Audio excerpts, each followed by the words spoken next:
Hello friends, welcome to this educational platform. आप सभी का आपके अपने इस यूट्यूब चैनल पर स्वागत है। आज के इस वीडियो लेक्चर में हम लोग डीएलएड सेकंड सेमेस्टर के स्टूडेंट्स के लिए बहुत ही इंपॉर्टेंट क्लास देखेंगे। अब देखिए, अब से लेकर के कल सुबह तक मैं कोशिश करूंगा कि आपको एक इस टाइम और इसके बाद आपको एक सुबह मॉर्निंग में भी वीडियो मिल जाए। बीच में अगर कुछ बन पाया तो छोटे एक आध वीडियो आपको मिल सकते हैं। तो आप लोग बस केवल वीडियोज़ को ज़्यादा से ज़्यादा शेयर करिए और इनको ढंग से देखिए, समझिए, ठीक है। जितना पढ़ सकते हैं अच्छे से पढ़ के जाइए। तो मेरी कोशिश रहेगी कि अब आपके लिए बहुत महत्वपूर्ण वीडियोस हों। तो चलिए देखते हैं, हर प्रकार के प्रश्न शामिल करने की कोशिश होगी। तो चलिए देखते हैं। तो पहला क्वेश्चन आपके सामने बोला गया -4/18 के समतुल्य परिमेय संख्या। देखिए, -4/18 समतुल्य का मतलब होता है अगर ये संख्या कट रही है तो काट के एकदम सिंपलेस्ट रूप में ले आइए, एकदम सरल रूप में। जैसे 2 से कट रही, 2 दूनी 4 और 2 9 18। अब ये और नहीं कट सकता तो आप देख रहे हैं -2/9। -2/9 में माइनस ऊपर नीचे कहीं लगा हो कोई दिक्कत नहीं है। जैसे यहाँ पर देखिए -2/9 में माइनस नीचे लगा, ये आपका ए पार्ट आंसर हो गया। अब और ये कटेगा नहीं। कभी ऐसा होता है कि जैसे कोई संख्या ऐसे दी गई 2/3, ये बिल्कुल सरल रूप है, अब तो कट नहीं सकता। इसकी समतुल्य संख्याएं बतानी हो आपको कि इसकी 2 समतुल्य परिमेय संख्या बताइए, तो हम इसमें क्या करेंगे, ऊपर नीचे समान संख्या से गुणा करके प्राप्त कर लेंगे। किसी भी संख्या का चुनाव करें, जैसे मैं ऊपर 3 नीचे भी 3 से गुणा करता हूं तो ये बनेगा 6/9। 6/9 2/3 की एक समतुल्य संख्या मिल गई, समतुल्य परिमेय संख्या। ऐसे ही इस 2/3 में अगर मैं ऊपर नीचे 4 से गुणा करता हूं तो 2 चौके 8 और 4 तें 12, ये भी समतुल्य मिल गई। तो आपने देखा समतुल्य परिमेय संख्या निकालने के लिए क्या होता है, अगर ऊपर नीचे अंश और हर में समान संख्या से गुणा करते हैं तो जो संख्या प्राप्त होती है वो समतुल्य परिमेय संख्या कहलाती है। तो इस तरीके से अनंत परिमेय संख्या बन सकती है। आप तो देख रहे हैं, 5 से ऊपर नीचे कर सकते हैं हम, इसमें कोई संख्या है उसमें 7 से ऊपर नीचे करें, 12 से करें, 15 से करें, किसी भी संख्या से, अनलिमिटेड संख्याएं हैं, किसी से भी ऊपर नीचे गुणा करें तो जो संख्या बनती है वो समतुल्य परिमेय संख्या बनती है। इसका मतलब कि समतुल्य परिमेय संख्या कितनी बन सकती है किसी परिमेय संख्या के लिए, तो अनंत बन सकती है। ये भी बात याद रखिएगा, ठीक है। फिलहाल प्रश्न ये था कि -4/18 का समतुल्य, तो ये तो कट गया। देखिए, अगर कभी ऐसे प्रश्न है, मान लीजिए ये लिखा है 12/15, इसकी समतुल्य परिमेय संख्या निकालनी है, तो आप क्या करेंगे, इसको सरल करके देख लेंगे। जैसे 4 तें 12, 3 चौक 12, 3 से कटेगा दोनों, 3 चौके 12, 3 बचे 15, तो आप देख रहे हैं 4/5, ये इसकी एक समतुल्य संख्या है, ठीक है। तो इस प्रकार से समतुल्य परिमेय संख्याएं अब आप ज्ञात कर लेंगे। आई थिंक आप इसको अच्छे से समझ गए होंगे। चलिए आगे बढ़ते हैं। इसलिए मैं ऐसा बता देता हूं कि अगर एक नंबर में वैसे अति लघु में भी आए तो भी आप कर सकें, ठीक है। नेक्स्ट क्वेश्चन नंबर 2, परिमेय संख्या 3/5। 3/5 से बड़ी संख्या कौन सी। अब 3/5 का लगभग मान अगर आप निकालेंगे, ऐसे 5 को भाग करेंगे, दशमलव लगाएंगे, 0 बढ़ाएंगे तो 5 छक्का 30 होता है, आप सभी जानते हैं। तो ये 0.6 आया, मतलब इसका मान 0.6 आया। नीचे वाली संख्या से ऊपर वाले को भाग किया जाता है, 0.6 आया। आप देख लीजिए 0.6 से इसमें बड़ा कौन होगा भाई। इसको करेंगे तो 10 से भाग करेंगे 0.4 ही हो जाएगा, तो ये छोटा, ये हो नहीं सकता। ये माइनस की संख्या तो प्लस से हमेशा छोटी रहती है, इसको सोचिए ही मत। ये 0.6 है, 0.6 ये भी आएगा। देखिए भाई 6/10 का मतलब 0.6 ही है, तो ये और ये तो बराबर है। जबकि उसने पूछा है कि बड़ी परिमेय संख्या, तो ये भी नहीं हुई। अब ये बचा, तो यही आंसर आप देख भी रहे हैं, 7/10। 7/10 का मतलब होता है 10 से भाग करेंगे बस दशमलव लग जाएगा, तो 0.7 0.6 से बड़ा है, तो यही आपका आंसर हो गया।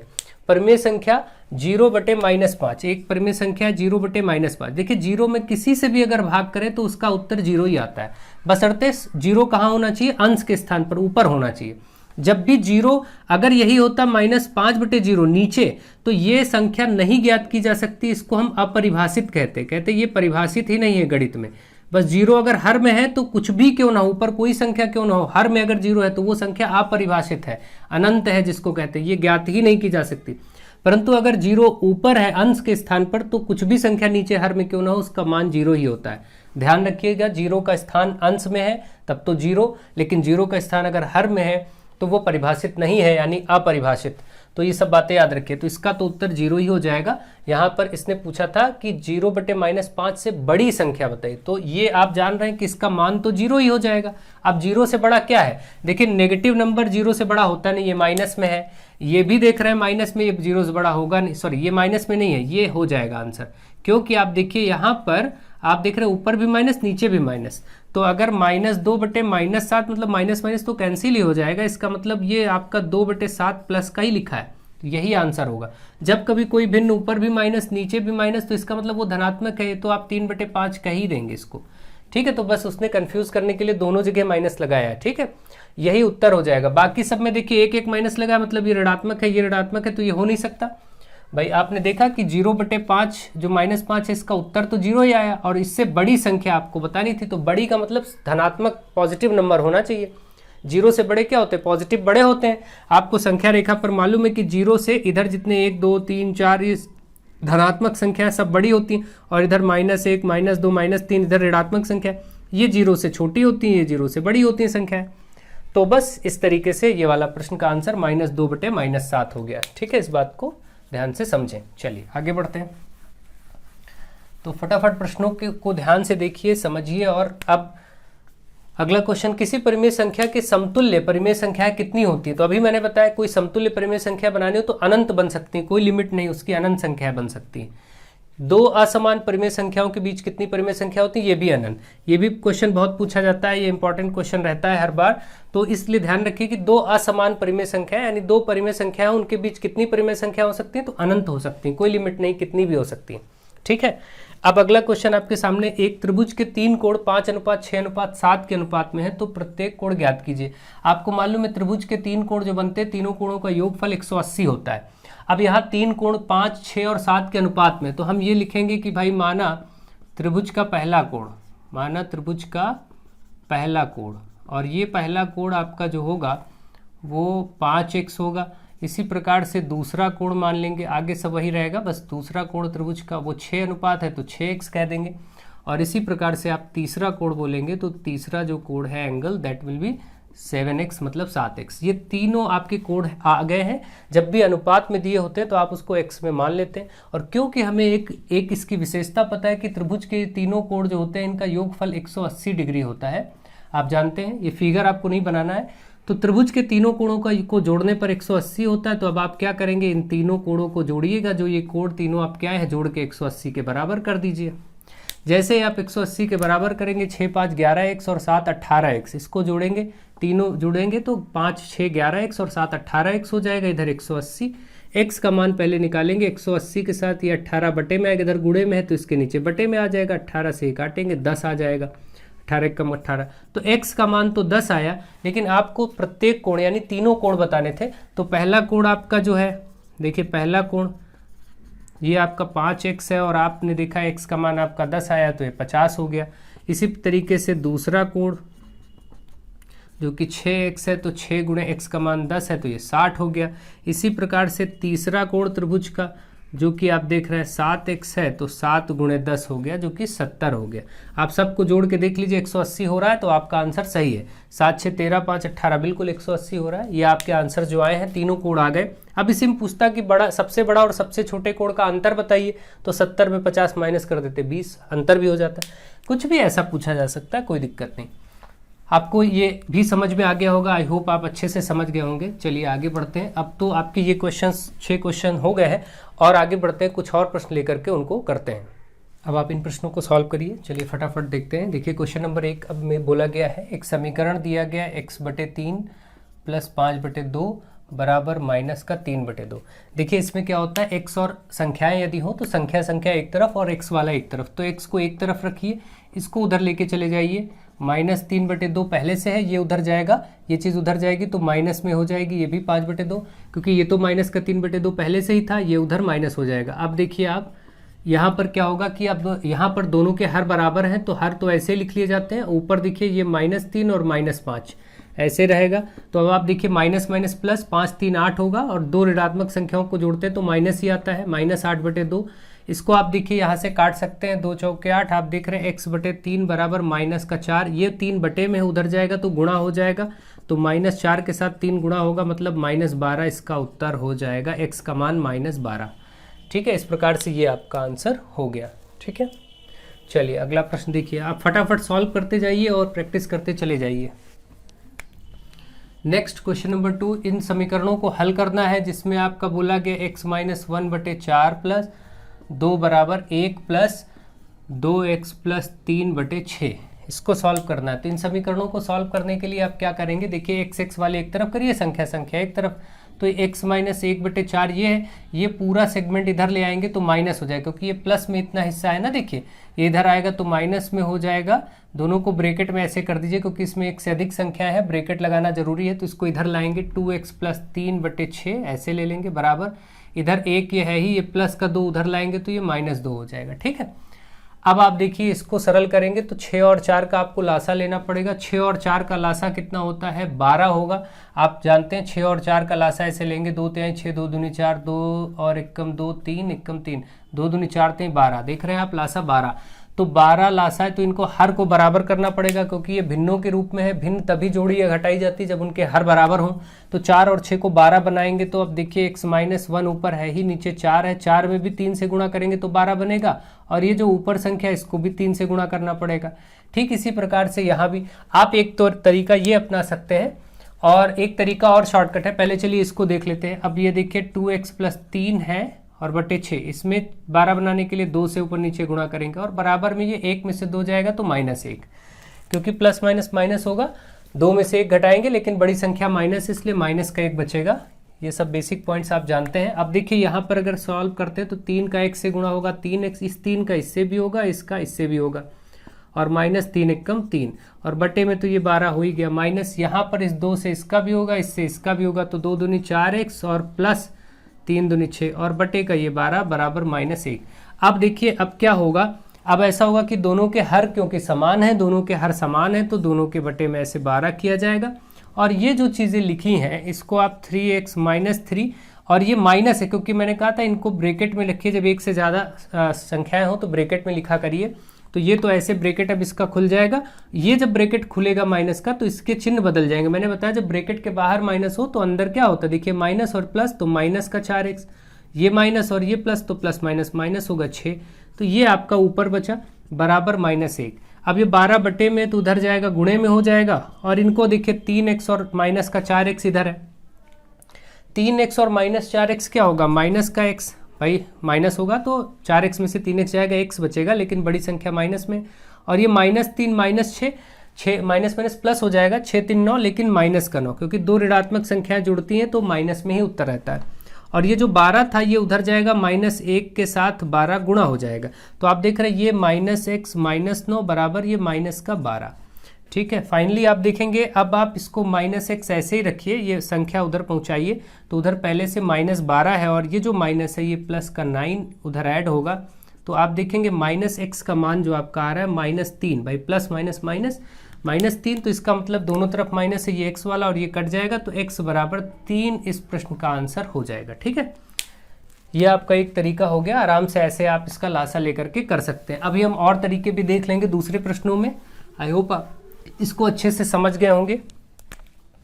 नेक्स्ट क्वेश्चन आपके सामने ये रहा, इसको देखिए, जिसमें बोला गया है x + 3/2 - 3x + 1/4 बराबर 2, और यहाँ x - 2 और टोटल बटे 3 माइनस का ये 2। ठीक है, अब अगर इसको देखें सरल करना है तो हम क्या करेंगे, इधर का आप लासा लेंगे, तो लासा लेने में बहुत आसान, यहाँ 4 है यहाँ 2 है, तो आप क्या करिए बस इसमें इसको ब्रैकेट ऐसे लगा लीजिए। इसको 4 करने के लिए 2 से ऊपर नीचे गुणा करना पड़ेगा, भाई x + 3 में भी 2 से गुणा करना पड़ेगा। चलिए इधर कर देते हैं आगे की तरफ, और ये जो नीचे 2 है इसमें भी 2 से गुणा करेंगे, अब ये 4 हो जाएगा। बाकी ऐसे नोट कर लीजिए जैसे है, इसको अंदर गुणा करके लिख दीजिए 2x - 4 है ना, 2x से भी होगा और इसका 2 से भी होगा तो -4 हो जाएगा बटे 3, बाकी सब ऐसे लिख लीजिए। ये देखिए इसका भी गुणा ऐसे ही करिए, तो ये हो जाएगा 2x, और इसका इससे भी होगा तो प्लस है, प्लस का 3 दूनी 6, और नीचे 2 दूनी 4, माइनस ये कितना होगा 3x प्लस का 1 बटे 4। इधर देखिए इसका भी एलसीएम लेना, आप देख लीजिए कैसे होता है, इसको बस इससे गुणा कर दिया जाता है, तो इसको भी एलसीएम ले ही लीजिए, माइनस का 3 दूनी 6 हो जाएगा, और टोटल में यही रहेगा जो बटे में है। ठीक है, अब आप देखिए यहाँ पर क्या होगा, दोनों का हर समान है, तो अब इनको जोड़ घटा सकते हैं, संख्याएं एक से अधिक हैं, इसलिए उस बात का ध्यान रखें। ये जो माइनस है ये पूरे इसके साथ है, पूरे के लिए, तो ब्रैकेट एज्यूम कर लिया, ऐसा मान लीजिए कि ब्रैकेट में है, अब आपको गलती नहीं होगी, तो माइनस का 3x, और ये माइनस प्लस माइनस करेंगे तो 1 हो जाएगा। यहाँ भी 4 यहाँ भी 4, तो इकट्ठे लिख लिया जाता है, क्योंकि हर को तो जोड़ते नहीं हैं, अंशों को ही जोड़ते घटाते हैं। यहाँ पर देखिए 2x, ये माइनस माइनस प्लस 6 4 10, माइनस का 10, क्योंकि दोनों ऋणात्मक संख्या है, जुड़ने पर माइनस ही रहेंगी, और बटे में 3। अब इसको देखिए फटाफट, यहाँ से x और -3, 2x और -3x कितना होगा, प्लस माइनस माइनस, तो माइनस का x आएगा भाई, 3x में से 2x जाएगा, x ही बचेगा, लेकिन बड़ी संख्या के आगे माइनस इसलिए माइनस बचेगा। ये प्लस का 6 माइनस का 1, तो प्लस माइनस माइनस, 6 में से 1 गया 5 बचेगा, किसका बचेगा, प्लस का बचेगा, क्योंकि बड़ी संख्या ये +6 थी, और बटे 4। इधर आप देखिए यहाँ पर आपका तो 2x -10/3 है। जब इस रूप में दो भिन्ने आ जाए, इधर भी कोई भिन्न अंश बटे हर और इधर भी कोई भिन्न, और बीच में बराबर हो, तो उसको सॉल्व करते वज्र गुणन करके, वज्र गुणन करेंगे तो 3 का गुणा तो इससे हो जाएगा, किससे, -x + 5 से, और बराबर 4 का गुणा इधर हो जाएगा 2x - 10। ये बस अब आपको सरल करना है, बस इसको मैं ऊपर से हटा रहा हूँ और इसको सॉल्व कर रहा हूँ, आप लोग स्क्रीनशॉट ले लीजिए। चलिए ध्यान रखिएगा, देखिए प्रोसेस पर ज़्यादा ध्यान रखिए, अगर कहीं एक आध मिस्टेक प्लस माइनस की कभी होती तो उसको आप समझ जाएंगे। फिलहाल प्रोसेस पूरा ध्यान रखा जा रहा है, गलती ना हो फिर भी।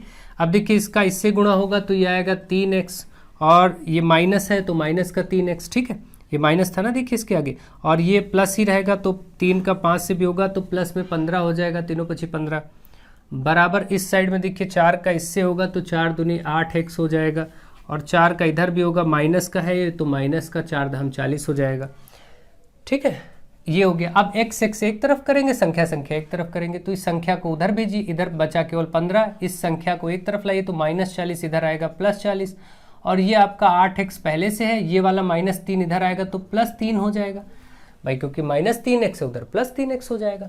अब आप देखिए यहाँ 40 और 15 जुड़ करके 55 हो गया, और इधर 8 3 11x हो गए, है ना, जुड़ करके।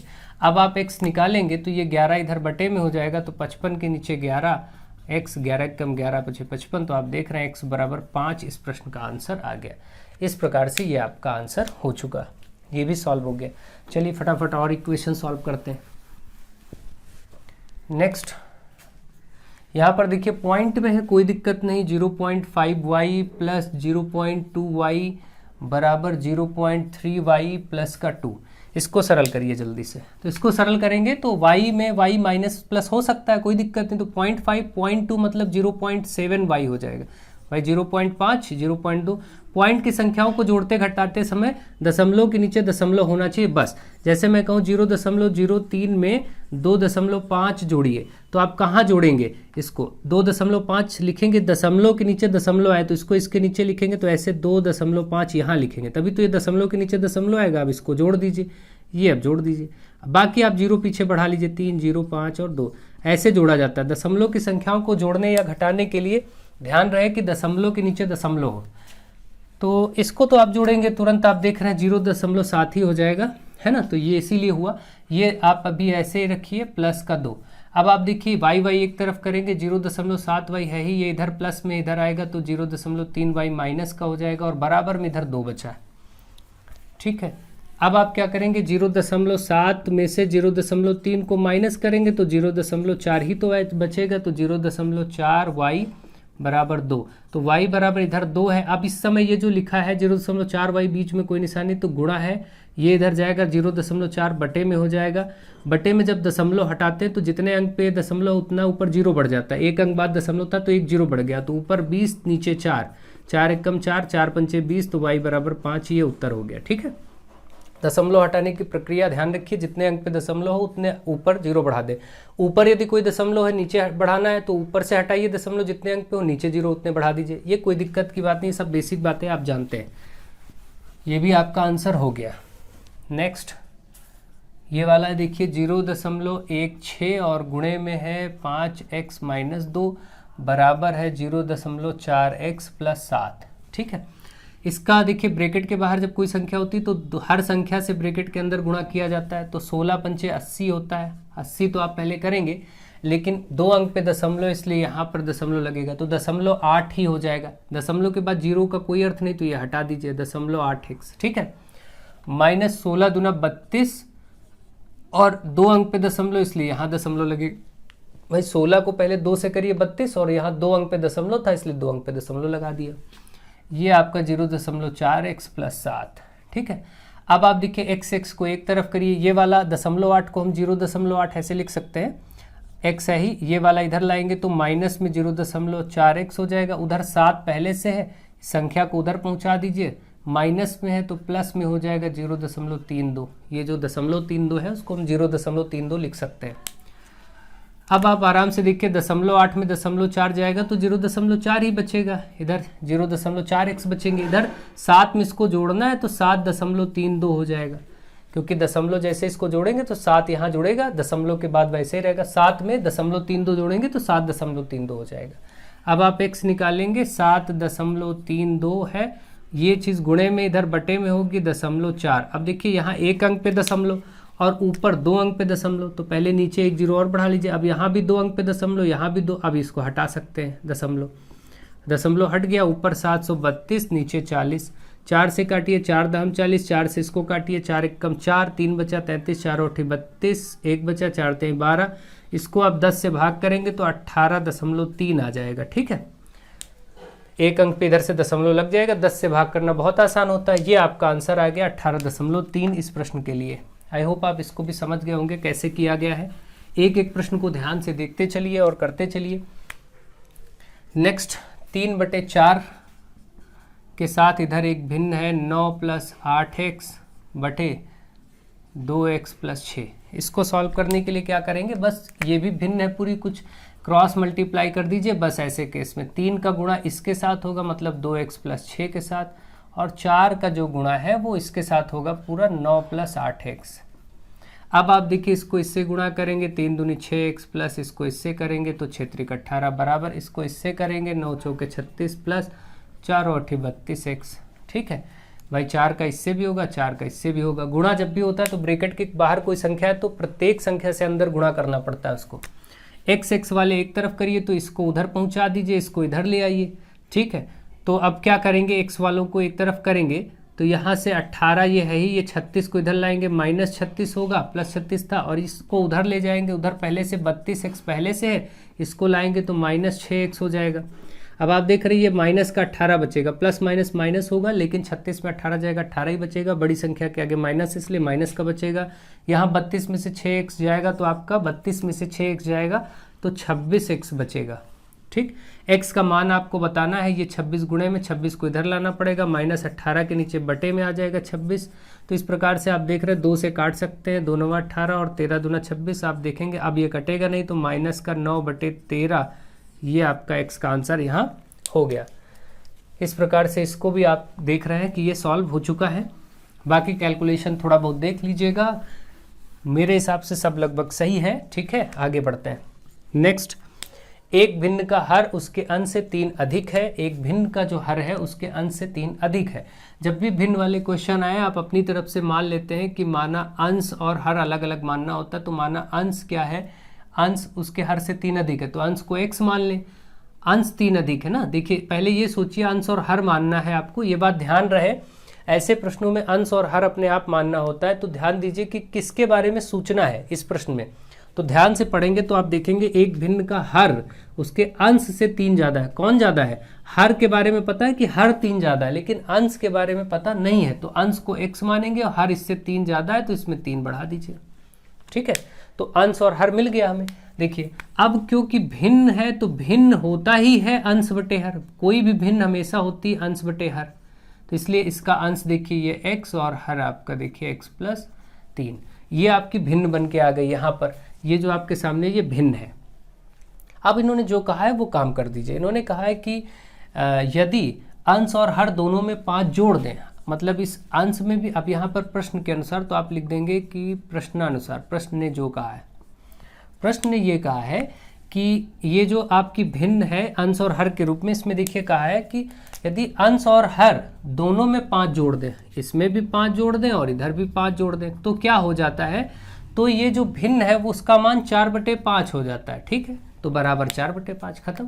तो आपने देखा इसको। अब आप आराम से ऊपर देखिए x + 5, नीचे क्या होगा x + 5 और 3 8 और बराबर में ये 4/5। अभी ऐसा समीकरण हल कराया था, देखिए ये वाला कि ऐसे समीकरण हो तो वज्र गुणन करके सॉल्व करते हैं, इसको भी वज्र गुणन करके सॉल्व करेंगे। मतलब 5 का गुणा इस वाले से हो जाएगा x + 5 से, तो इसको ब्रैकेट में कर देंगे क्योंकि इसमें एक से अधिक संख्या है। ये 5 इससे भी गुणा होगा, इससे भी होगा, तो हमने ब्रैकेट करके लिख दिया, बराबर ये जो 4 है इसका गुणा इस x + 8 से होगा, तो इसको भी ऐसे ब्रैकेट में लिख दें। अब आप गुणा करिए आराम से, 5 का x से भी, 5 का 5 से भी, तो हो जाएगा 5x + 50 25। इधर देखिए 4 का x से भी और 4 का 8 से भी, तो 32 हो जाएगा। x एक तरफ, तो 5x में ये वाला x इधर आएगा तो -4x हो जाएगा, और ये 25 उधर भेज दीजिए, उधर पहले से 32 है, माइनस का 25 ये उधर हो जाएगा। अब ये 5x में से 4x जाएगा, केवल एक ही x बचेगा, 32 में से 25 जाएगा तो 7 बचेगा, है ना। ये आपका आंसर हो गया।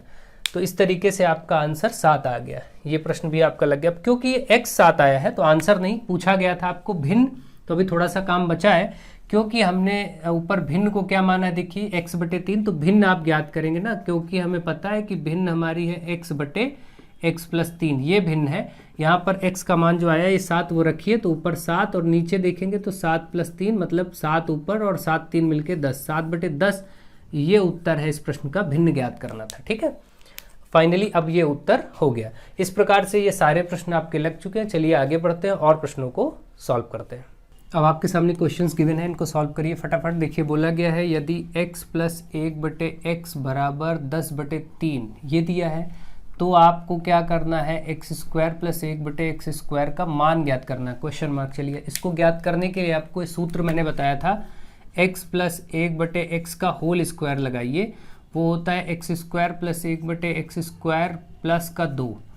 ये प्लस वाले में प्लस का 2 होता है, माइनस वाले में होगा तो यहाँ -2 हो जाता है। 2 सूत्र आपको पता होने चाहिए। अगला माइनस का है, अभी उसमें भी देख लेंगे। तो इस सूत्र के प्रयोग से हम देखेंगे, इसमें देखिए x + 1/x की जगह हम 10/3 ले सकते हैं, दिया गया है। तो इसका मतलब यहाँ 10/3 रख दें इस वाले हिस्से में, और बाहर वर्ग है तो वर्ग कर दें, बराबर। इतना तो आपको ज्ञात ही करना है, ये x² + 1/x², इसको तो आपको देखिए ज्ञात ही करना, तो इसको ऐसे छोड़ दीजिए, और प्लस का ये 2। अब ये 10 का वर्ग करेंगे 100 हो जाएगा, 3 का वर्ग करेंगे 9 हो जाएगा, और ये +2 जो है इधर लाएंगे -2 हो जाएगा। बराबर में आपका सिर्फ यही बचा इधर जो आपको ज्ञात करना था, यानी x² + 1/x²। अब कोई दिक्कत की बात नहीं, इसको बस सरल करिए। इसको सरल कैसे करते हैं, एक भिन्न है और ये आपका एक संख्या है, इसको हर बराबर करते हैं इससे गुणा करके। कैसे, 100 ये लिखेंगे, फिर माइनस है माइनस लगाएंगे, 9 दूनी 18, और बटे में वही जो यहाँ बटे में होता है उसको लिख देते हैं, बराबर आपका ये x² + 1/x²। अब देखिए 100 में से 18 आप माइनस करेंगे, तो 100 में से 18 माइनस होगा तो आपका 82 बचेगा, 82/9, है ना। और बराबर ये x² + 1/x², यही आपका आंसर होगा, क्योंकि ये तो अब कटेगा नहीं। 82 8 90 10, ठीक है, 82/9, 82/9 इस प्रश्न का आंसर हो गया। ये आपका लग गया। चलिए आगे बढ़ते हैं, अगला क्वेश्चन करते हैं। अगले प्रश्न में आपसे कहा गया है कि यदि x - 1/x = 3/2, तो x² + 1/x² का मान बताइए। अब यहाँ माइनस वाला दिया है, तो माइनस की आइडेंटिटी, माइनस का सूत्र आपको मालूम है, इसका होल स्क्वायर क्या होता है, x² + 1/x²। देखिए यहाँ दोनों में ही सूत्रों में प्लस होता है, बस इस जगह -2 हो जाएगा। उस सूत्र में क्या था, x² + 1/x² +2, जब यहाँ प्लस था, माइनस में बस यहाँ -2 हो गया। इतना सा ध्यान रखना है। अब देखिए x - 1/x की जगह आप 3/2 रखेंगे, होल स्क्वायर है वो लगाएंगे, ये तो आपको ज्ञात ही करना है, इसको आप ऐसे रहने दीजिए, -2। अब ये देखिए 3 3 9/4, भाई 3 का वर्ग 9, 2 का वर्ग 4, ये -2 इधर आएगा, +2 हो जाएगा, भाई संख्याओं को एक तरफ लाएंगे, तो यहाँ पर आपका ये x² + 1/x² बचा है। अब इसको जरा एलसीएम लीजिए, तो 9, फिर ये प्लस है, 4 दूनी 8 अभी बताया मैंने, और नीचे यहाँ बटे में जो है वही रहेगा। अब 9 8 17, 17/4 इस प्रश्न का उत्तर हो गया, 17/4। ऐसे कोई भी प्रश्न पूछे जाएं आप फटाफट आंसर कर सकते हैं, कोई प्रॉब्लम की बात नहीं है। आइडेंटिटीज़ अगर आपको मालूम है तो आप अच्छे से कर पाएंगे और ढंग से सीख पाएंगे। बाकी मैंने चैप्टर वाइज में और भी जो प्रयोग हो सकते हैं वो करा दिए हैं, तो वहाँ भी आप उसको देख सकते हैं, कोई ऐसा दिक्कत की बात नहीं है। अच्छे से आप देखिए, समझिए, आप कर पाएंगे, ठीक है। बहुत सारी आइडेंटिटीज़ हैं जिनका प्रयोग किया जा सकता है और सॉल्व किया जा सकता है। देखिए यहाँ पर बोला गया है रबिया और AB की आयु में 2 वर्षों का अंतर है। रबिया और ए बी दो लोग हैं जिनकी आयु में 2 वर्षों का अंतर है। ठीक है, यदि रबिया की उम्र ए बी की उम्र के 2 गुने से 6 वर्ष अधिक है तो दोनों की आयु बताइए। तो चलिए ठीक है, देखते हैं। इसमें बोला गया रबिया और ए बी की आयु में 2 वर्ष का अंतर है, तो इसमें किसी को भी कुछ भी मान सकते हैं, और लेकिन यहाँ पर आगे बोला गया है, फिर ठीक है चलिए पहले मानते हैं। तो मान लिया कि माना रबिया की आयु, इसको मान लेते हैं x, तो जो ए बी है अंतर 2 वर्ष का है, तो चाहे 2 वर्ष बड़ा कर लीजिए चाहे 2 वर्ष छोटा कर लीजिए, तो हम बड़ा ही कर लेते हैं कि ये 2 वर्ष इनसे बड़े हैं, प्लस 2 कर लिया। ठीक है, रबिया x है तो ये उनसे 2 वर्ष बड़े यानी x प्लस 2।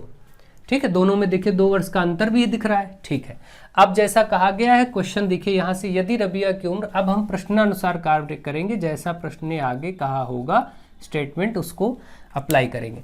बोला गया यदि रबिया की उम्र ए बी की उम्र, देखिए रबिया की उम्र ए बी की आयु के 2 गुने में 6 वर्ष कम है, किसके बारे में सूचना है? रबिया। तो आप देखिए कैसे लिखेंगे, जो बोला गया वही लिखेंगे, रबिया की उम्र। तो रबिया की उम्र है x, ये क्या है? ये बराबर है, रबिया की उम्र बराबर है ए बी की आयु के 2 गुने में 6 कम। ए बी की आयु ये है, इसके 2 गुने, देखिए 2 से गुणा कर दिया और इसमें 6 कम। बस स्टेटमेंट आपका बन गया, इतना ही आपको ध्यान देना था बस। तो इसमें देखिए ध्यान से फिर से समझ लीजिए क्या बोला गया है, रबिया की उम्र बराबर है ए बी की उम्र के 2 गुने से 6 कम, खत्म, -6। अगर 6 अधिक होता तो +6 कर देते। ये स्टेटमेंट बन गया। अब इसको सरल कर दीजिए, बस समीकरण बन ही चुका है, x बराबर, इसको इससे भी करेंगे इसको इससे भी करेंगे, तो ये हो जाएगा 2x और +4 -6। भाई 2x और +2 दूनी 4 और आगे तो -6 है ही। x एक तरफ कर लीजिए, संख्या एक तरफ कर लीजिए। पहले x बराबर ये आपका 2x, ये देखिए प्लस माइनस तो माइनस का ही 2 बचेगा। भाई प्लस माइनस बड़ी संख्या माइनस में। अब इस संख्या इधर ले आई, x को इधर ले जाइए, संख्या 2 इधर आ गया, इधर पहले से 2x है ही, इस x को इधर कर लेते हैं -x। 2x में से 1x गया, एक ही x बचा और इधर 2 था, तो x का मान भी 2 आ गया। आप देख रहे हैं x बराबर 2 आ गया। x बराबर 2 आया है। पूछा क्या गया था? पूछा गया था कि तो दोनों की आयु बताइए। तो भाई ठीक है, ये तो रबिया आपकी 2 वर्ष की हैं और ये उनसे 4 वर्ष के हैं ए बी। ठीक है, ये दोनों बच्चे हैं, दोनों की उम्र आपके सामने आ चुकी है। ठीक है, तो इस तरीके से आप इसको देखेंगे। अब यहाँ पर x और x + 2, एक 2 वर्ष का और एक 2 4 वर्ष का, दोनों की आयु में देखिए 2 वर्ष का अंतर भी है, कोई दिक्कत नहीं। ठीक है, ये हो गया आपका क्वेश्चन सॉल्व हो गया। ठीक है, अब चाहे तो यहाँ पर समीकरण में मान रख के चेक भी कर सकते हैं। यहाँ पर 2 रखेंगे तो 2 2 4, 4 दूनी 8, 8 में से 6 जाएगा तो कितना बचेगा? 2 ही बचेगा, और इधर भी x का मान 2 है, ऐसे भी हो गया। दोनों में 2 वर्ष का अंतर भी है, तो इस प्रकार से ये प्रश्न सॉल्व हो गया।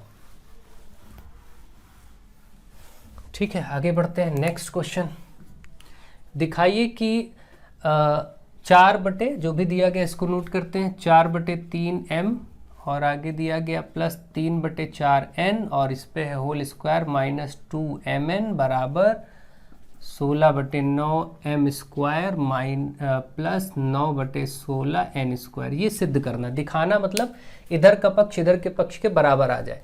तो आप क्या करिए, इसमें इस वाले पक्ष से लेफ्ट हैंड साइड से शुरू करिए, और अगर इतना ही आ गया तो फिर आपका सिद्ध हो गया ऐसा। तो अब आप देखिए, ये एक सूत्र आपको पता है, a + b का होल स्क्वायर। जब 2 संख्याएं अलग अलग प्लस में लिखी हूँ और होल स्क्वायर लगा हो तो इसका प्रयोग करते हैं, a² + b² + 2ab। आप बहुत अच्छे से जानते हैं। तो यहाँ भी देखिए, पहचान करिए, एक संख्या प्लस दूसरी संख्या और उस पर होल स्क्वायर, इसका मतलब इसी सूत्र का प्रयोग होगा। तो इस सूत्र का प्रयोग करते हैं, a², इसका मतलब ये जितना लिखा है इस पूरे का स्क्वायर, प्लस b², देखिए a² हो गया, फिर b² तो मतलब 3/4n था b की जगह, उसका भी स्क्वायर, प्लस 2ab मतलब 2 × a × b होता है। 2 × a की जगह तो ये लिया जाएगा 4/3m × b की जगह ये लिया जाएगा 3/4n, और माइनस में है 2mn। हम केवल इतने को ही लेफ्ट हैंड साइड को सॉल्व करेंगे बस। अगर इसको सरल करते करते ये इधर वाली चीज़ आ जाए तो वो बराबर हो गया है ना, सिद्ध हो गया। अब देखते हैं करके, ये आएगा 4 का भी वर्ग करेंगे, 16, 3 का भी करेंगे, 9 और m का भी करना पड़ेगा m स्क्वायर, क्योंकि सब पर वर्ग है। यहाँ भी ऐसे 9, 4 का 16 और n का n स्क्वायर, प्लस यहाँ से देखिए 2 1 कम 2, 2 दूनी 4, ठीक है, 3 से 3 कट गया और 2 से ये 2, तो आपका बचा 2 और ये m और n मतलब 2mn, और माइनस में भी देखिए 2mn बचा, ये माइनस 2mn, ये प्लस 2mn कट गया। आप देख पा रहे हैं साफ साफ कि आपका वही आ गया जो राइट साइड में लिखा है, 16/9 m square plus 9/16 n square. ये चीज़ आपकी सिद्ध हो गई, प्रूव, क्योंकि आपने देखा left hand side right hand side के बराबर आ गया, इसलिए ये सिद्ध हो गया, प्रूव हो गया। यही आपको दिखाना था, ये आपका हो चुका है। ठीक है, तो ये भी प्रश्न आपका सॉल्व हो गया। बाई चांस इस टाइप के प्रश्न आए तो भी आप कर सकते हैं। Next, a minus B A plus B, A minus B into A plus B, फिर है plus b minus C B plus C, फिर है plus c minus A C plus A, बराबर लाना है 0। इसको भी दिखाना है, तो मतलब हम इधर वाला पक्ष सरल करेंगे और 0 आ जाएगा तो ये हो गया। अब देखते हैं, आप देखिए ये जो दो चीज़ें दिख रही साफ साफ सूत्र में ही होता है, a plus B A minus b साथ में हो तो इसको आप लिख सकते हैं a square minus B square, इसी सूत्र का प्रयोग करेंगे। दो चीज़ें जब समान वही प्लस में वही माइनस में हो तो उसको a square minus B square के रूप में लिख देते हैं। तो यहाँ तो यही है, a square minus B square हो गया, फिर प्लस लगाइए। अब इसको इधर देखिए, यहाँ भी माइनस में और प्लस में, तो ये हो जाएगा बी स्क्वायर माइनस सी स्क्वायर, फिर ये वाला प्लस लगाइए, यहाँ भी देखिए माइनस में वही चीज़ प्लस में वही चीज़, तो सी स्क्वायर माइनस ए स्क्वायर।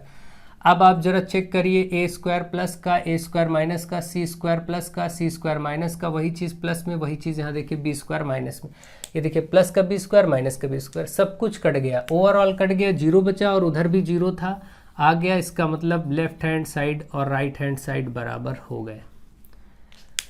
ये अगर आता तो कभी कभी ऐसे देके मान भी पूछ लेता तो मान ज्ञात कर लेते तो 0 उत्तर आ जाता वहाँ पर। ठीक है, आप समझ रहे होंगे कि ऐसे प्रश्नों को कैसे सरल करना है। नेक्स्ट क्वेश्चन नंबर 5, एक चतुर्भुज के अंतःकोणों का योग दिया गया। चतुर्भुज जो कोई भी कैसा भी क्यों ना बना हो, चतुर्भुज यदि है तो इसके 4 कोण होंगे और चारों कोणों का जो योगफल होता है वो हमेशा होता है 360। ध्यान रखें, यदि कोई चतुर्भुज इस प्रकार से रेखा इधर और इधर ऐसे बाहर निकाल दिया जाए तो जो कोण यहाँ बनता है वही यहाँ भी बनता है। जैसे अगर इस प्रकार की कोई संरचना बन जाए तो जो यहाँ बनेगा वो यहाँ भी बनेगा, ऐसा अगर आ जाए तो जो यहाँ बनेगा वही अंदर बनेगा, और यहाँ पर जो आ जाए तो जो यहाँ बनेगा वही अंदर बनेगा, ऐसा भी हो सकता है। ठीक, जैसे सपोज यहाँ पर 60 हो तो ये भी 60 ले लिया जाएगा। ठीक, इसी तरीके से ये 80 होगा तो ये भी 80 ले लिया जाएगा। इस प्रकार से काम कर सकते हैं। अब मान लीजिए यहाँ पर उसने दिया हो आपको, यहाँ पर दे दिया हो 8 6 14, चलिए 100 ले लेते हैं तो ये भी 100 हो जाएगा। ठीक है, अब आपसे कहा जाए कि ये वाला कोण बताइए x, तो आपको एक्चुअली यहाँ नहीं दिया गया, देखिए ये सब नहीं दिएगा। पहले इस प्रश्न को समझ लीजिए फिर हम उस प्रश्न को लगाएंगे। मान लेते हैं ये एक संरचना आपको दी गई ऐसी और कहा गया कि x का मान बताइए। अब यहाँ x लिख दे, 2x लिख दे, कुछ भी लिख दे। ठीक है, अब आपसे क्या x का मान बताइए, तो आप क्या करेंगे, पहले तो ये चारों कोण अंदर ले जाएंगे तो ये बराबर होगा, ये 100 है तो यहाँ भी 100, यहाँ पर 60 है तो ये भी 60। अब क्योंकि ये अंदर आकृति चतुर्भुज दिख रही है, ये चतुर्भुज के चारों कोणों का योगफल 360 डिग्री होता है, तो इसका मतलब x और ये जो 100 है और ये 80 और ये 60 मिला करके 360 डिग्री होगा। ठीक है, अब आप ये x प्लस 180 कितना हो जाएगा, 180, 180 और प्लस ये 60 कितना होगा, 240 और बराबर में 360। ये प्लस में उधर माइनस हो जाएगा, 360 के साथ माइनस 240, तो x बराबर कितना बचेगा, 120। ये जो तीसरा कोण अज्ञात था ये 120 आ गया। ठीक है, ऐसे हो सकता, अब ये तो लग गया, इसको आप देख लीजिए, स्क्रीनशॉट ले लीजिए। हो सकता है यहाँ x ना लिखा होता, यहाँ 3x लिखा, 2x लिखा होता, या हाँ 2x लिखा होता। आप क्या करते, तो यहाँ पर इसका कोण, तो पहले तो आप x निकालते ऐसे, यहाँ से आता इस जगह सब जगह, फिर 2x लिखते ऐसे, तो 2x बराबर ये, तो x बराबर क्या होता है, 120/2 ये आता, कट के कितना आता, 60, तो x का मान 60 आता। फिर क्योंकि यहाँ x नहीं है बल्कि 2x है तो यहाँ से ऐसे मान रख के तब 120 निकालते। ये सब छोटे छोटे चेंजेस किए जा सकते हैं, बदलाव किए जा सकते हैं, ठीक है। ये हो गया। अब हम जो प्रश्न था उसको करेंगे। आई होप आप इसको भी अच्छे से समझ गए होंगे। देखिए नेक्स्ट क्वेश्चन आपके सामने है, एक चतुर्भुज के अंतःकोणों का योग जब अनुपात दिया हो, अंतःकोण मतलब अंदर के कोण, चतुर्भुज के चारों अंदर के कोण का अनुपात दिया है, तो हम ऐसे कर लेंगे कि भाई माना पहला कोण है 3x, इसी प्रकार से हम क्या कह देंगे, दूसरा कोण 4x, इसी प्रकार से हम कह देंगे तीसरा कोण 5x और चौथा कोण जो कि 6x। क्योंकि चारों कोण अनुपात में थे इसलिए हमने सबको x में ऐसे मान लिया। अब क्योंकि चतुर्भुज के चारों कोण हैं इसलिए इन सब को जोड़ने पर इन सब का योगफल 360 होता है। चतुर्भुज के चारों कोणों का योगफल 360 होता है। याद रखिए कोई सा भी चतुर्भुज क्यों ना हो। 4 3 7 5 12 6 18 आप देख रहे हैं 18x हो गया, उधर 360 x निकालेंगे तो 360 के नीचे ये 18 बटे में आ जाएगा, ये 18 दूना 36 20 आ गया। आप देख रहे हैं 20 डिग्री। क्योंकि x का मान 20 डिग्री आ चुका है, आपको क्या बात बताना था, प्रत्येक कोण की माप। तो प्रत्येक कोण मतलब 20 आया तो 3x मतलब 3 गुणे 20 करेंगे ये 60 हो जाएगा, 4 गुणे 20 करेंगे ये 80 हो जाएगा, 5 गुणे 20 करेंगे ये 100 हो जाएगा, 6 गुणे 20 करेंगे 20 छक्का 120। ये देखिए सारे कोण निकल आए, जोड़ने पर 360 भी हो रहा होगा, आप चेक कर सकते हैं। 8 6 14 और 100 कितना हुआ, 240 और 120 360, ठीक है। ये आपका मान सभी कोण आ गए। हो सकता है इसमें होता है कि बड़े छोटे कोण का अंतर बताइए, बड़े छोटे कोण का योगफल बताइए, ऐसा भी जोड़ सकते हैं। तो आपने फिलहाल निकालना सीख लिया। ये आपके क्वेश्चंस हो गए। अब चलिए आगे और प्रश्न देखते हैं और उनको सरल करते हैं। अब आपके सामने कुछ क्वेश्चंस लिखे हैं, इनको सॉल्व करते हैं फटाफट। देखिए बोला गया है एक आयताकार मैदान का क्षेत्रफल 0.5 हेक्टेयर है। देखिए यहाँ पर आयत का क्षेत्रफल दिया है, आयताकार मैदान है, हम कह लें आयत का क्षेत्रफल ये दिया गया है आपको 0.5 हेक्टेयर, ठीक है। आगे कहा गया इस आयताकार मैदान की एक भुजा, इसकी जो एक भुजा है, एक भुजा कह लें या मान लीजिए मैं इसको लंबाई या चौड़ाई में कोई भी मान लेता हूँ, तो वो आपका 125 मीटर है, 125 मीटर। तो आप मान लीजिए दूसरी भुजा आपको बतानी है, दूसरी भुजा को हम चौड़ाई बोल दें या फिर कोई दिक्कत नहीं। अब ये तो पता चलेगा कौन बड़ा है कौन छोटा है, तो लंबाई चौड़ाई हम बाद में बदल सकते हैं, लेकिन हम दूसरी भुजा या यहाँ पर ऐसे लिख लेते हैं चौड़ाई, और ये आपको ज्ञात करना है, ठीक है। अब देखिए इसमें क्या है, आप देख रहे हैं ये मीटर में है और ऊपर हेक्टेयर में। तो जब भी क्षेत्रफल हेक्टेयर में होगा और नीचे मीटर में, तो आपको पहले हेक्टेयर से मीटर में क्षेत्रफल को कन्वर्ट करना होगा, क्योंकि हम जानते हैं कि 1 हेक्टेयर किसके बराबर होता है, 1 हेक्टेयर बराबर होता है 10,000 मीटर स्क्वायर के। क्षेत्रफल हमेशा हेक्टेयर में रहता है, तो ये 10,000 मीटर स्क्वायर के होता है, इसको आप याद रखें। तो अब आप देखिए यहाँ पर क्या होगा, क्योंकि 1 हेक्टेयर में इतने मीटर स्क्वायर होता है, आपके पास 0.5 है तो इससे गुणा हो जाएगा, इसलिए आप कहेंगे 0.5 हेक्टेयर किसके बराबर होगा, तो गुणा कर देंगे 0.5 को 10,000 से गुणा कर दिया जाएगा, जो कि आ जाएगा 5,000। अब आप देख रहे हैं 5,000 मीटर स्क्वायर आ गया। 5,000 मीटर स्क्वायर क्षेत्रफल बदल के आ गया। अब क्षेत्रफल का सूत्र लगा दीजिए आयत के, क्योंकि ये क्षेत्रफल है, तो क्षेत्रफल बराबर होता है लंबाई गुणे चौड़ाई। आप जानते हैं लंबाई गुणे चौड़ाई, और क्षेत्रफल आपका 5,000 है, इसको इधर रख दीजिए।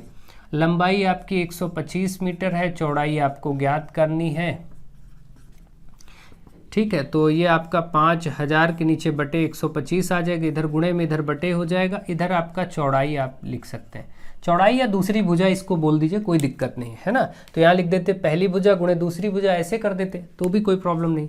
अब देखिए 125 से 500 कितनी बार में कटेगा, 4 बार में कटेगा, है ना भाई। 125 को 2 बार में करेंगे 250, 4 बार में करेंगे तो 500, और यहाँ 0 है तो ये आ गया। इसका मतलब ठीक है चौड़ाई बराबर 40, ये आ गया 40 मीटर। वैसे भी आप जानते हैं कि 125 को 40 से गुणा करेंगे तो यही 5,000 आ जाएगा। देखिए 125, ये 0, 5 चौके 20, 4 दूनी 8 2 10, 4 एकम 4 1 5, ठीक है, बिल्कुल सही आंसर है। ये आपका हो गया 40 मीटर। ध्यान रखिए 1 हेक्टेयर की वैल्यू होती है 10,000 मीटर स्क्वायर, ठीक है। चलिए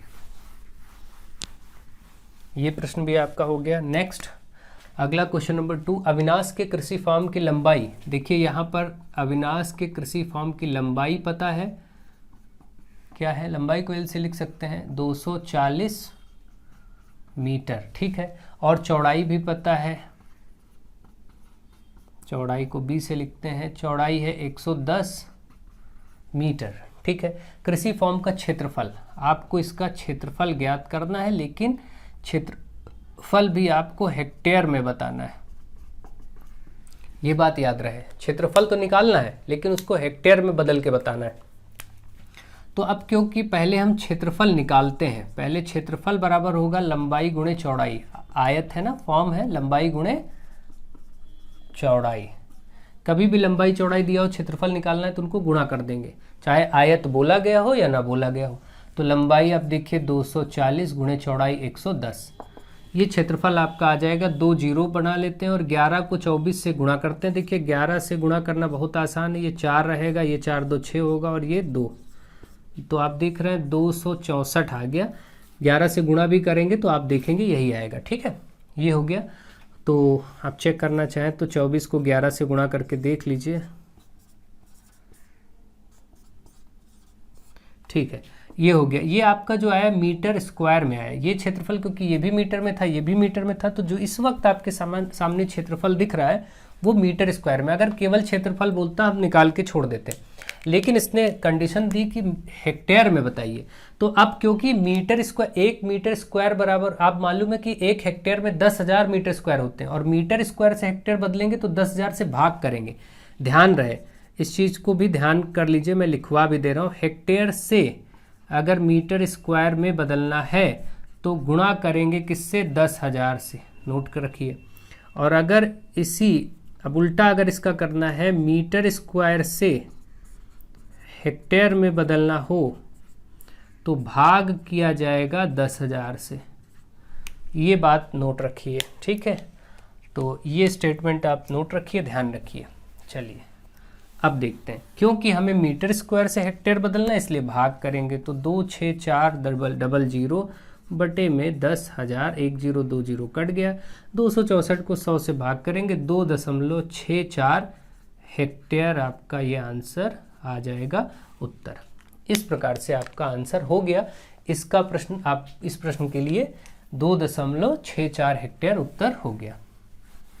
आई होप आप इन चीज़ों को बहुत अच्छे से ध्यान से समझ रहे होंगे। ऐसे प्रश्न पूछे जाते हैं अक्सर। क्वेश्चन नंबर 3, एक आयताकार खेत की लंबाई और चौड़ाई में अनुपात इतना है, ठीक है। तो इसको मानना पड़ेगा, जब भी ऐसे अनुपात दिया होता है तो भाई मानेंगे लंबाई 3x, क्योंकि 3:2 है ना लंबाई चौड़ाई में अनुपात, और चौड़ाई आपका 2x। अब कहा गया है खेत के चारों ओर मेड़ बनवाना है। खेत एक है, लंबाई चौड़ाई तो जाहिर सी बात है ये क्या होगा, आयत होगा, इस तरीके का खेत होगा। इसके चारों ओर यहाँ बाउंड्री पे आपको इसको मेड़ बनवाना है। तो मेड़ बनवाना मतलब बाउंड्री बनवानी है। तो ये मेड़ बनवाने का मतलब इसका परिमाप, बाउंड्री क्या होती है, आयत की बाउंड्री मतलब उसका परिमाप। तो आपको इसका मतलब पहले परिमाप पता होना चाहिए। तो क्योंकि हमें लंबाई पता है, चौड़ाई पता है, वो भी अंकों में ज्ञात नहीं है, ठीक है, x के रूप में ज्ञात है, तो पहले x पता करना होगा। यानी पहले हमें ये पता चले एक्चुअली इसकी लंबाई चौड़ाई है क्या, तब तो परिमाप बता पाएंगे।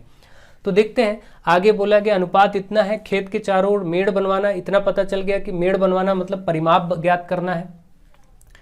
लेकिन आगे कहा गया जबकि खेत का क्षेत्रफल इतने हेक्टेयर है। देखिए यहाँ से खेत का क्षेत्रफल दिया, तो अब इसी को आप प्रयोग करेंगे, क्षेत्रफल जो दिया है पहले उसका प्रयोग करेंगे।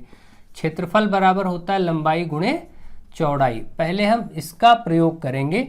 तो क्षेत्रफल हमारे पास कितना है, 1.5 हेक्टेयर, तो यहाँ 1.5 रखेंगे। लंबाई आपका 3x, चौड़ाई आपका 2x, 3 दूनी 6 हो जाएगा, x और x स्क्वायर हो जाएगा, इधर 1.5, 1.5 के नीचे ये 6 आएगा, बटे में आ जाएगा, और इधर x स्क्वायर। ये आप देखें दशमलव हटाएंगे, जीरो बढ़ाएंगे, 15 एकम 15 चौके 60। तो आप देख रहे हैं कि x स्क्वायर बराबर 1/4, ऊपर 1 नीचे 4। तो आप देखेंगे x बराबर रूट हो जाएगा, क्योंकि जो चीज़ बटे में होती, इधर वर्ग है वो वर्गमूल हो जाता है, जो वर्ग होता है दूसरी तरफ वर्गमूल हो जाता है। 1 का 1 ही रहेगा और 4 का 2 हो जाएगा। इसका मतलब x का मान 0.5, 1/2 का मतलब 0.5 कहिए या 1/2 ही कहिए। इस प्रकार से आपके सामने आ गया x का मान। अब इसकी लंबाई और चौड़ाई आप ज्ञात कर सकते हैं। 3 × 0.5 मतलब 3 × 5 15, तो 1.5 मीटर, क्योंकि ये सब किस में था, अनुपात इसमें था, और ये हेक्टेयर में है। हाँ देखिए, यहाँ से सबसे पहली दिक्कत की बात ये हो गई, इसको ध्यान रखिए, ये हेक्टेयर में था एक्चुअली, तो इसको थोड़ा सा संशोधित करेंगे, हम सुधारेंगे। ध्यान दीजिए, गलती यहाँ पर हुई है कि पहले हेक्टेयर को हमें चेंज करना होता है हमेशा। यहाँ भी हेक्टेयर था, इसको अभी रोक दीजिए। अब देखिए इसको, क्योंकि हमें पता है कि एक हेक्टेयर बराबर क्या होता है, 1 हेक्टेयर बराबर 10,000 मीटर स्क्वायर होता है। तो अब यहाँ हमें कितना था, 1.5 हेक्टेयर, तो 1.5 को 10,000 से गुणा करेंगे तो ये आपका हो जाएगा 15 के साथ ये सब जीरो आएंगे, 1 2 3 4, और यहाँ पर एक यहाँ दशमलव लग जाएगा। इसका मतलब आपके पास 15,000 मीटर स्क्वायर क्षेत्रफल आ गया। जो क्षेत्रफल था वो ये लेना है आपको, ध्यान रखिए। तो इसका मतलब यहाँ पर आप 15,000 लेंगे और इधर ये 3x गुणे 2x ये लिया जाएगा। अब सही है, अब आंसर जो आएगा वो मीटर में आएगा। ध्यान रखिए, हेक्टेयर को बदलना बहुत ज़रूरी है। देखिए जरा सा मिस हो गया था, मैंने हेक्टेयर पर ध्यान हटा दिया तो गड़बड़ हो जाता अभी। तो ये आपका 15,000 और ये 3 दूनी 6x स्क्वायर, ये आपका 15,000 बटे 6 होगा, गुणे में है तो इधर x स्क्वायर। 6 से देखिए इसको काटिए, 6 से काटेंगे तो कितना आएगा, 6 दूनी 12, 3 बचा 6 पंचे 30 और 2 जीरो, आप देख रहे हैं 2500 आया। तो x का मान, क्योंकि x वर्ग था, वर्ग 2500, तो वर्ग इधर वर्गमूल हो जाएगा 2500 पर, 2500 का वर्गमूल, ये 2 जीरो का 1 जीरो और 25 का 5, 50 आ गया। x का मान क्योंकि 50 आया है इसलिए ये जो होगा 3 गुणे 50 यानी कि 150 मीटर होगा, और ये जो होगा 2 गुणे 50 यानी कि 100 मीटर होगा। तो आप देख रहे हैं लंबाई और चौड़ाई ये 150 गुणे 100 मीटर आ चुकी इस आयत की। क्योंकि मेड़ बनाना है, मेड़ मतलब परिमाप ज्ञात करना। अब हम आराम से, क्योंकि हमारे पास लंबाई चौड़ाई है तो हम परिमाप भी ज्ञात कर लेंगे। परिमाप होता है 2 गुणे लंबाई प्लस चौड़ाई। भाई परिमाप क्या होता है आपको मालूम है, आयत का परिमाप यही होता है। इसमें मान रखिए 2 गुणे लंबाई है 150, चौड़ाई है 100, ये 150 100 कितना हो गया, 250 को 2 से गुणा करेंगे तो 500, फाइनली 500 मीटर ये आपका बना लंबाई। ये पूरी बाउंड्री, भाई 150 ये है, 150 ये भी होगा, 300 हो गया, 100 ये 400, 100 इधर भी, तो 500 ही तो हुआ बाउंड्री। आप देख रहे हैं इससे भी 500 निकल के आया, इसका मतलब 500 मीटर की बाउंड्री है। अब इसको मैं हटा रहा हूँ, फिर आपका फाइनल आंसर करवा रहा हूँ। देखिए 500 मीटर की तो बाउंड्री है, ठीक बात है। अब क्योंकि हमें ये बताया गया है कि इसका जो खर्च है वो 1.5 रुपये प्रति मीटर, 1.5 रुपये प्रति मीटर। 1 मीटर का जो खर्च है वो है 1.5 रुपये, ठीक। तो आपको कितने मीटर बताना था, 500। आपका यहाँ पर 500 परिमाप आया था ना, तो आप 500 मीटर का निकालेंगे तो 500 से गुणा कर देंगे। ये 15 पछे 75 और 2 जीरो है तो 1 जीरो पर दशमलव लगेगा। 750 रुपये का खर्चा आएगा मेड़ बनवाने में। वो मजदूर लगा के खेत में बनवा रहा है, कैसे बनवा रहा है, उसका खर्चा 750 रुपये आएगा, ठीक है। ये आपका क्वेश्चन नंबर 3 भी हो गया। आप क्वेश्चन नंबर 4 पर आते हैं, इसको भी देख लेते हैं फटाफट। चलिए बाकी चैप्टर्स जो मैंने पढ़ाए सारे चैप्टर वाइज वीडियो जरूर ध्यान से देखिएगा, क्योंकि वहाँ सब चीज़ें डिटेल में, अगर यहाँ काफ़ी कुछ मिस होता है तो उसको भी देख लेंगे। वैसे हम सुबह भी एक वीडियो लाने का प्रयास करेंगे आपको मॉर्निंग में 5 बजे के आसपास। अगर सब ठीक रहा, मौसम सही रहा, लाइट वेट रही, कोई दिक्कत नहीं हुई तो सुबह जरूर वीडियो मिलेगा आपको 5 बजे 5:30 बजे तक। यहाँ पर है 2 समरूप त्रिभुजों का क्षेत्रफल क्रमशः। 2 समरूप त्रिभुज हैं। देखिए 2 समरूप त्रिभुजों का क्षेत्रफल बताया, ध्यान रखिए। जब समरूप त्रिभुज हो और 2 हो, जैसे पहले त्रिभुज का क्षेत्रफल ऐसे हम नोट कर लेते हैं, वो है 25 मीटर स्क्वायर, सेंटीमीटर स्क्वायर। इसी प्रकार से एक और त्रिभुज है, दूसरे त्रिभुज का क्षेत्रफल। 2 त्रिभुज हैं जिनका क्षेत्रफल दिया है, ये 49 मीटर स्क्वायर, सेंटीमीटर स्क्वायर, ठीक है। यहाँ पर देखिए मीटर हो गया, एक जगह सेंटीमीटर हो गया। अब ये चीज़ें छोटी छोटी आप समझ सकते हैं, कोई ऐसी दिक्कत नहीं। बहुत सारा काम एक साथ कराना होता तो कुछ मिसिंग हो जाती हैं चीज़ें, इससे कोई फ़र्क नहीं पड़ता इतना। तो अब आपको बताना है इनकी संगत भुजाओं का अनुपात क्या होगा। देखिए जब भी ऐसे हो कि 2 समरूप त्रिभुज हो, समरूप त्रिभुज थे ना यहाँ पर, सिमिलर ट्रायंगल्स, अगर 2 समरूप त्रिभुज हों और उनके क्षेत्रफलों का अनुपात आपको दिया गया है और आपसे संगत भुजाओं का अनुपात पूछा गया है, तो क्या होता है इसमें, ये सूत्र होता है भाई, पहले त्रिभुज का, ध्यान दीजिए, पहले त्रिभुज का क्षेत्रफल बटे दूसरे त्रिभुज का क्षेत्रफल बराबर, इसमें एक इसकी संगत भुजा, पहली संगत भुजा, ऐसे कह सकते हैं संगत भुजा, और बटे दूसरी संगत भुजा। आपको इनकी संगत भुजाओं को इधर लेना है और इसका इधर वर्ग होता है पूरा, ये सूत्र होता है, ध्यान रखिएगा। क्षेत्रफल के साथ, समरूप त्रिभुज के क्षेत्रफल के साथ संगत भुजाओं के अनुपात का वर्ग लिया जाता है हमेशा। अब मान लीजिए इस प्रश्न में ये आपको क्षेत्रफल दिया, पहले इसको कर लेते हैं। देखिए पहले त्रिभुज का क्षेत्रफल आपका 25 था, इसका 49 था, दूसरे का दोनों रख दिए बटे में। और इधर आपको देखिए पहली संगत भुजा, अब इसको x और y मान लीजिए, कोई दिक्कत नहीं। यहाँ पर मैं इसको x, पहली संगत भुजा को x मान लेता हूँ, दूसरी संगत भुजा को y मान लेता हूँ, तो ऐसे आसान हो जाएगा। अब देखिए क्या होगा, वर्ग इस पे वर्गमूल हो जाएगा, क्योंकि आप जानते हैं वर्ग दूसरे साइड वर्गमूल हो जाता है। ये जो घात 2 है इधर वर्गमूल हो गया, तो इधर ये x बटा y आ गया। अब ये आप देख रहे हैं इसका 5 और इसका 7, 5 और 7, बस अब ये कटेंगे और है नहीं, इसका मतलब ये x अनुपात y जो है 5 अनुपात 7 आ गया। कभी भी ऐसा प्रश्न हो, यानी संगत भुजाओं का अनुपात x, ये आप बस यहाँ लिख लीजिएगा कि माना पहली संगत भुजा x, दूसरी संगत भुजा y, तो आसानी से मान रख के आप ऐसे निकाल लेंगे, कोई दिक्कत नहीं। ठीक, ऐसे प्रश्न भी पूछे जाते हैं। अब देखिए इनमें समरूप त्रिभुज में क्या क्या आपसे पूछा जा सकता है, ध्यान दीजिए।